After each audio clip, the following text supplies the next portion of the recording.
Finding empowerment, embracing layers, yeah. We get to Hello, Melissa Crook here. Welcome to the Feel podcast.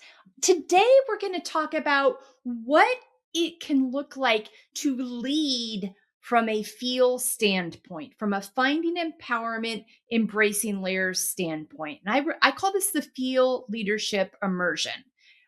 This is something you can work with me one-on-one on, but today I'm going to give you some tips that'll get you start thinking in this way, and it might give you all you need to get going, or you might decide, yeah, I do need to work with Melissa a little bit more. All that information's in our show notes, and the links to embracinglayers.com and the contact form there, as well as on our website on our resources page. But let's talk about Feel Leadership Immersion today. And what does that mean? So this is really for visionary women, leaders, creatives, entrepreneurs. And you want to lead movements, you want to lead businesses, your families, your communities with wholeness, not burnout. You want to be present. You want to feel resourced and refreshed in your leadership. And what this really delivers when you're able to do this is, first off, you're taking a deep dive into feel, finding empowerment, embracing layers as a lifestyle first, which then allows you to move it into a leadership operating system. So this means really believing and adopting that. How do I prioritize my self-care? How do I live out and deliver and decide what my healthy boundaries are? Do I understand to connect with all the connections between our mental, emotional, physical, spiritual health? Do I have activities and practices in place that honor these areas of my life? Do I understand what it means to live unapologetically for myself, and as well as showing up to support other women in doing so? Am I a chronic apologizer, or do I understand that I don't need to lead every sentence with "I'm sorry"? That when I'm walking in a room and asking for your time, I'm saying, "Hey, excuse me, I'd love to have a minute of your time to discuss this," and not going in with saying, "I'm so sorry, can I bother you for a moment?" That is not how we want to deliver it. We want that first delivery. Do I live clearly that way? Is that really something I'm operating out of? Do I understand what my why and my values are? Have I asked myself those critical questions of the activities that nourish me and how I want to feel the next 6 months, and who I am as a person and how I describe myself to help inform what I care about, what my values are, what my why is? Is my life and my work in alignment with that? Am I actively living out of my own expectations and what I wish for my life versus others? Am I communicating those things clearly? Am I embracing my layers, all those pieces and parts that make up who I am, that some I might love, some I might not love, but am I able to be curious rather than judgmental about those things?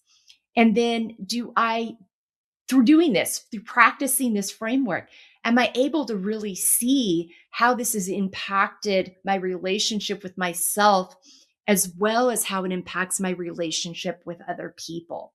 So the first part in this Feel Leadership Immersion is really learning and embracing how to live out this feel framework yourself. So you're like, I really like that, but I need some help with the first before I can really start applying this to my leadership. Let's get together and talk about that. We can get you on the right trajectory so that you can lead from this place. But if you feel like, no, I've done this work, Melissa, I have been practicing these principles, whether it's through my framework or other people you've listened and learned from. These are things that I feel like are really fully entrenched. Okay, are you taking that to work with you? Are you applying that in your leadership? Are you allowing these to also guide how you direct people, how you train people, how you encourage your employees, how you bring them alongside you in the journey? This, also, it just really helps you clarify your personal why and values as your North Star, which then guide how you show up again in those spaces and honor your employees' why and values and their North Star. You care about them more than just as employees. You care about them as people, and you're helping them and supporting them in living out Feel. This really helps you align your health and your relationships and work with how you want to feel over the next 6 months. So all of these things are coming together. You're not compartmentalizing. Well, I live out Feel here, but I'm not taking it to work with you. Well, then you're not really fully living out Feel if you're compartmentalizing, if that makes sense.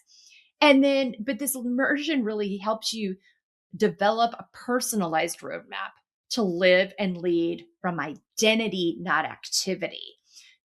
And then that encourages, when your employees see you living that way, they know it's safe for them to live that way. They know it's safe for them to fill their cups and communicate clearly because you're communicating clearly with them. And when everyone comes to work feeling supported and seen and known and heard and resourced, then everyone's productivity increases. I talked about before, if you follow me at all, we are actually much more effective and productive when we are able to come into our workspaces fully filled cups, rested, appreciated, honored, with healthy boundaries and clear expectations. We'll get a lot more done in a less amount of time than if we're feeling confused, burnout, unsupported, fearful. So these things really all do coincide together and help you align all these things. This helps you also develop a personalized roadmap to live and lead from identity, not activity. Like I said earlier, I think I just said that. Sorry about that. It also helps you learn how to model and extend this support to other women around you. Again, it's what I already said about if they see you living it, they feel safe and honored and heard and known to live it as well.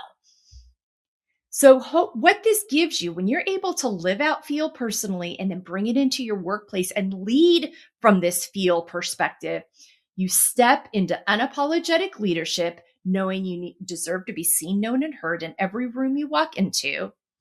And then you're also giving your employees that sense when you're in meetings together. There's no interrupting. Everyone's allowed to be heard. Everyone's supported in that, with clear ideas and perspectives shared.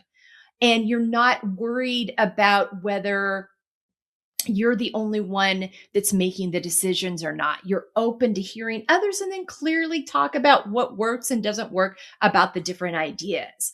But there's this definite sense that not only you're not threatened by other ideas because are confident in your ability to be seen, known, and heard. So invite that in when you're in rooms with your employees, with other people, with other leaders.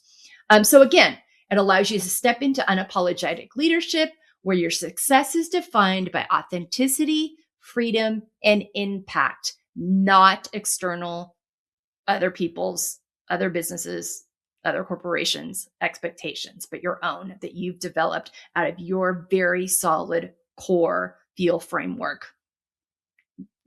lifeline, the way you're doing your life.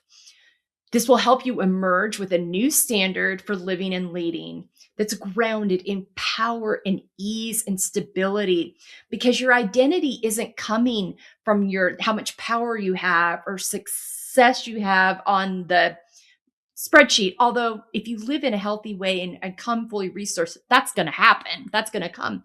But you're grounded in who you are. You trust your instincts. You trust your value. And so you're not waiting for other people's affirmations to confirm whether you're valuable or not. You already know that, and you're living out of that and operating out of that. And the fruits of your labor come out of that. So that is what a Feel Leadership Immersion looks like, feels like. I hope this was a good reminder to you today that this way that we live, it bleeds into all the parts of our lives. So it's really important, like, you know what? If I am living this way, of course, I want to invite other people into living this way too. But if I invite them into this, but I'm not providing a roadmap or direction or leadership or opportunity for them to step into that, then am I really leading from that space? So hopefully this perks up some ideas in you. For your to-do this week, I want you to take a look at this framework and really see, okay, this is how I'm doing it in my personal life. How am I doing this in my work life? Am I leading this way, in the same way? Or do I feel like I am, but I'm not seeing that from my employees? What is it that I can do to encourage them? Is there something that's happening in our meetings, our workspaces, my communication style that's holding me back or holding them back in some way? There's some areas that need to be, if I have some really clear, great communication styles at home, but I don't carry those over into my workplace where I'm clearly delivering boundaries to my family and expectations to my family of what I expect of them, they expect of me, but I'm not doing that in the workplace. Why am I not doing that in the workplace? So just like see where the crossover is. Or if you're like, Melissa, I'm not even doing this in my own life, let alone in my leadership life. Well, let's start there. Let's get together. Go to that contact form. Let's talk about how we get this going for you. Or if you're having like, I feel like I've got it my personal life down, but I don't know how to transfer this into the workplace. Again, let's get together. Let's talk about it. Go to that contact form at embracinglayers.com. Check out the leadership immersion information on our website. But hopefully this gives you some ideas or maybe just some reminders of leading unapologetically, with compassion, with grace, with empathy, and with confidence. I call it a humble confidence, where you deserve to be seen, known, and heard. And you also are ready to learn and be curious from the people around you in the space as well. So it's a humble confidence, a humbly confident leader who appears sure, appears really foundational in who they are and what their values are, and also does so from a place of really support and an unapologetic living and invitation for others to be seen, known, and heard. So I hope this, again, feels supportive to you. Remember, you are worthy, you are valuable, and you get to choose. Take good care of yourself. Check out this information on our website at embracinglayers.com. But take good care of yourselves, and we'll see you next time here on the Feel Podcast.